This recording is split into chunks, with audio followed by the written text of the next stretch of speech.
Hello everyone. Today we're going to be taking a look at a new flagship robot from SwitchBot, the S10. This innovative robot has some unique features that make it stand out in the category. Today I'll go over the features and setup of the SwitchBot S10, test it on a variety of surfaces, and give you maintenance tips along the way to keep it running well. There's a couple features that make this robot really stand out in its category. So first of all, the dock system. So it has two separate docks that you set up. One's for emptying the dirt cup and drying the roller mop, and then the other one is for filling it with clean water and draining the dirty water. And you can either use a tank system or of course you can plumb it in. That's like its main thing. So along with the unique dock system, the other standout feature of this is the self-cleaning mopping brush roll. So what's cool about this is that as it's mopping the floor, it's putting down clean water, and the dirty water and dirt that it's cleaning up, it scrapes off and puts it into a dirty water tank. And that's a big step forward for mopping robots because some of them, like the ones with the spinning discs or the Swiffer pads, can drag dirt across on the floor. But the idea with this one is that it's always going to scrape off the dirt, put it into a tank, and it's only trying to clean the floor with clean water. And then for carpeting, you have a rubberized brush roll and you have a spinning side brush.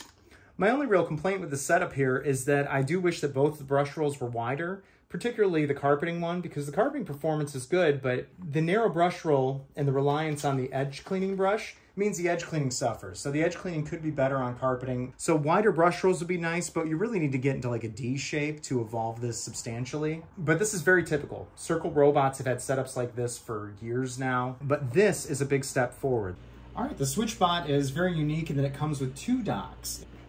Right in here's the paper bag. The nice thing, this lifts up and then the bag is quite large. It holds a lot of dirt, which is great. These are really easy to change as well. There's not too much to this dock. There we go. So reinstalling the bag is very easy. So the SwitchBot has the charging dock, but then it also has this emptying and washing station. You have options with this. The whole point of this product is that you have the option to plumb it into a sink. You can add it into the supply line of a washing machine or a dishwasher. And I'm in the process of getting this set up at my bathroom sink. Now, unfortunately, the plumbing in my bathroom is very, very old, so I've got to adapt it over to a modern setup to be able to connect this. But the robot comes with a ton of different adapters so that you can set it up into most situations. If your plumbing's not ancient, that shouldn't be a problem.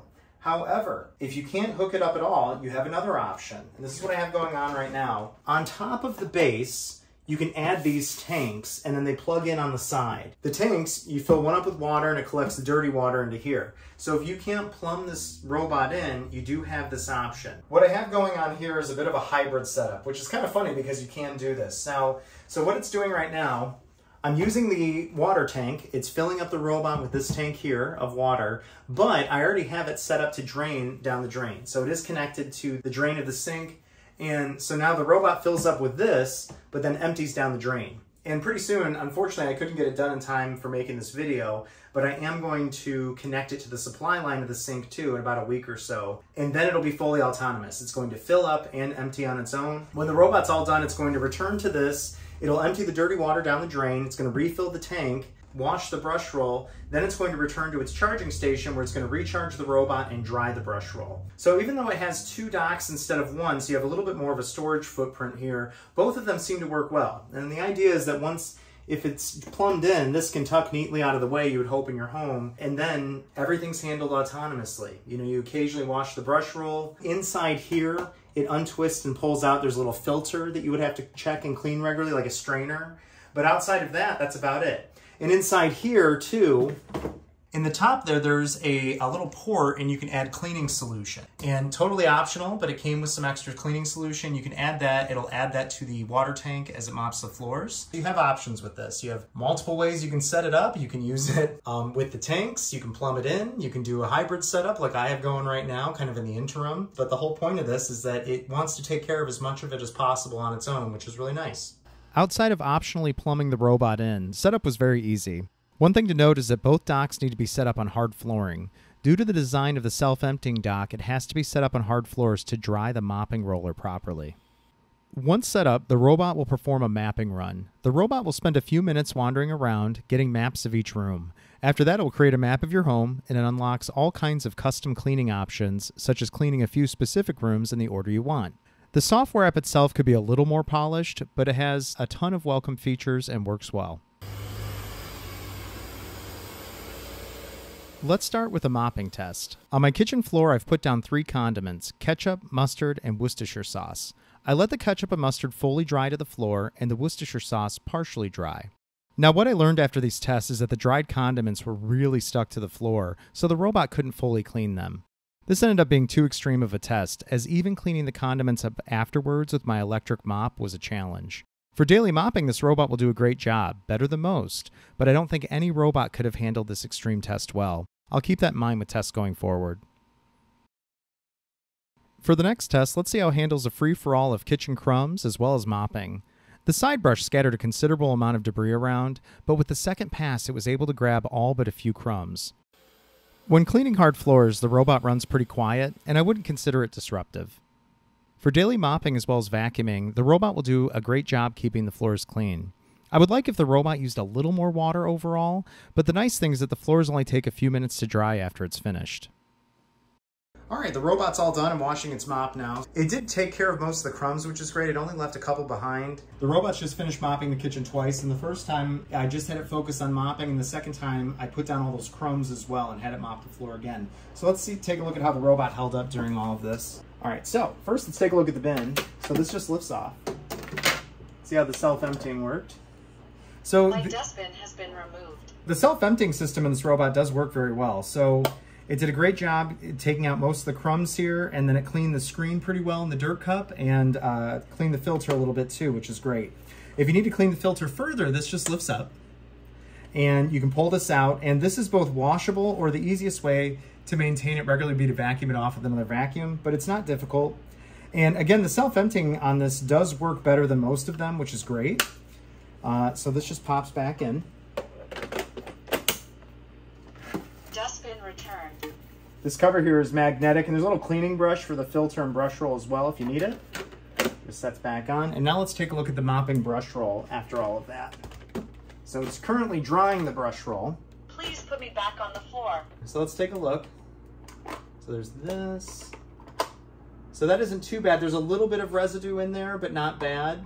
And it looks like it would dry up okay and not cause any issues, which is good. This is easy to remove and clean as needed. You can wipe that out if necessary. If you're picking up spills, some can get into this area, and if it's cleaning up a spill like what I did earlier, I would check this afterwards and make sure it's still clean. Very easy to remove the mopping brush roll.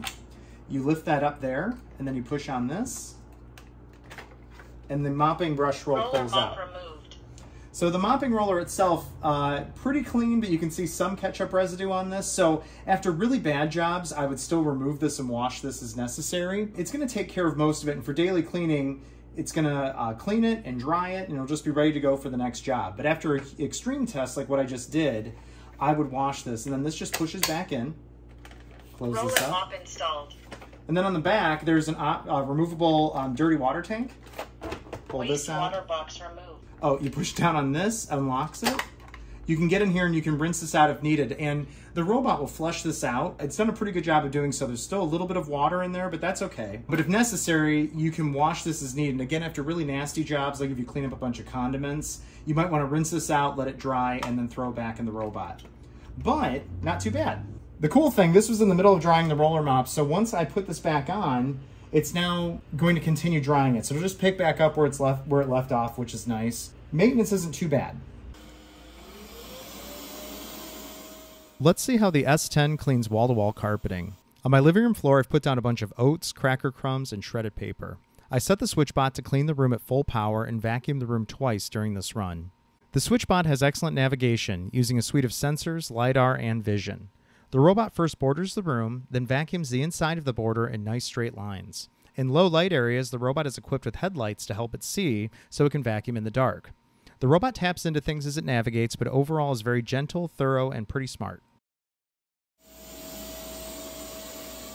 On carpeting, the robot runs louder as it kicks up the suction for better cleaning, but overall it isn't too bad. Another great feature is that you can have the robot clean rooms multiple times. After the first round, it'll clean the entire room again, going a different direction. The robot runs for about 70 minutes before it needs a break to recharge, but if needed, it will simply pick up where it left off.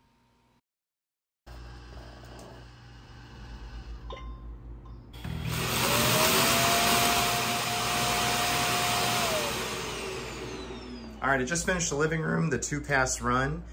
And overall, the result is excellent. It groomed the carpet really nicely. It actually groomed surprisingly well, so the whole room has a nice freshly vacuumed look. And it missed a couple crumbs here and there that it dragged around, just little bits here and there, but not too bad. And then the edge cleaning wasn't great, but that's to be expected with the design of this robot. But other than that, the result's excellent. The room looks great, and that was a lot of dirt. That's all done. Let's take a look at the dirt bin. So this lifts up, this comes out.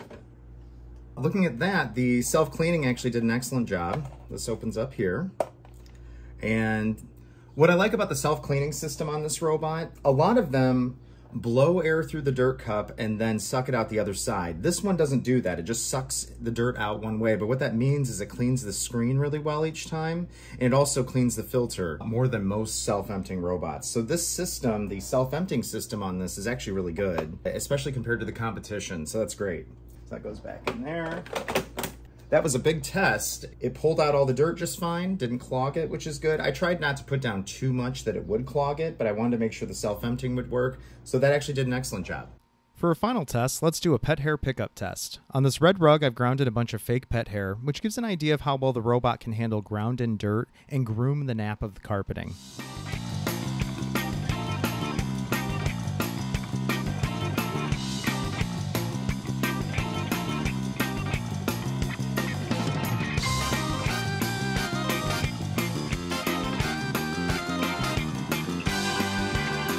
I went over the carpet afterwards with another vacuum, and here's what it picked up versus what it left behind. The robot did pretty well. While robots aren't deep carpet cleaners, they're great for maintenance cleaning between deep cleans.